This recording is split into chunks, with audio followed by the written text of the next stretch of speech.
Dalam tahapan pemetaan dapil, Komisi Pemilihan Umum atau KPU Kota Makassar menentukan data populasi terbesar terjadi di Kecamatan Biringkanaya.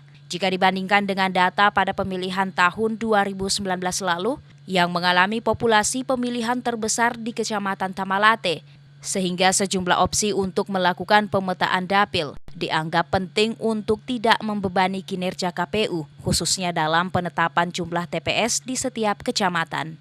Komisioner KPU Kota Makassar Gunawan Masyar mengatakan, opsi lain dalam aturan pemetaan dapil memang telah disiapkan, sehingga sebagai usulan dengan skema Dapil Makassar 1 terdiri dari Ujung Pandang, Makassar, Rapocini, dan Sangkarang mendapat 9 kursi. Dapil Makassar 2 yakni Kecamatan Wajo, Bontoala, Talo, Ujung Tanah dapat 9 kursi. Serta Dapil Makassar 3 meliputi Kecamatan Biringkanaya, Tamalanrea, Kota 11 kursi. Dapil Makassar 4 meliputi Kecamatan Panakukang, Manggala, yakni 10 kursi. Serta Dapil Makassar 5 meliputi Kecamatan Mariso, Mamajang, Tamalate mendapat 11 kursi. Ya, pada dasarnya ya di tahapan penataan dapil memang kita dimungkinkan untuk mengusulkan beberapa opsi-opsi yang menjadi pencermatan KPU Kota Makassar untuk kemudian ditetapkan oleh KPU RI untuk menjadi dapil. Jadi ini tahapannya sejak awal memang kami mencermati, kemudian mengumumkan hasil pencermatan. Kemarin ada 2 opsi yang kami tawarkan, ya. Lalu kemudian ada fase tanggapan masyarakat, lalu sesudah tanggapan masyarakat ada uji publik. Kemarin kita sudah menggelar rapat koordinasi, kemudian kita menggelar FGD ini penguatan ya untuk naskah akademik hasil pencermatan. Lalu kemudian nanti kami akan tetapkan hasil pencermatan. Jadi yang kami tetapkan tetap opsi.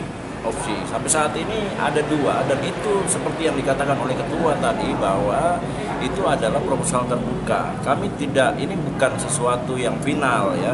Justru kami menawarkan ke semua stakeholder silahkan memberikan masukan, memberikan tanggapan. Bahkan di tanggal 16 kita bikin lagi uji publik, kita undang lagi stakeholder lebih luas. Gunawan menambahkan, pertimbangannya membuat skema baru rancangan dapil berdasarkan naskah akademik 2017 lalu bahwa Ujung Pandang masuk Pulau Lai-Lai. Sementara dari segi pertimbangan kohesivitas, Lai-Lai adalah salah satu dengan kepulauan lain di Sangkarang. Sehingga dimasukkan di bagian Ujung Pandang, maka dapil sekarang Sangkarang masuk di dapil 2 bersama Ujung Tanah, karena Ujung Tanah itu induk Sangkarang. Kendati demikian ditegaskan jika skema ini masih sebatas usulan saja sebagai pemantik untuk dimatangkan. Hal ini pun mendapat respon dari DPRD Kota Makassar yang menyebut KPU harus berhati-hati dalam melakukan perombakan dapil.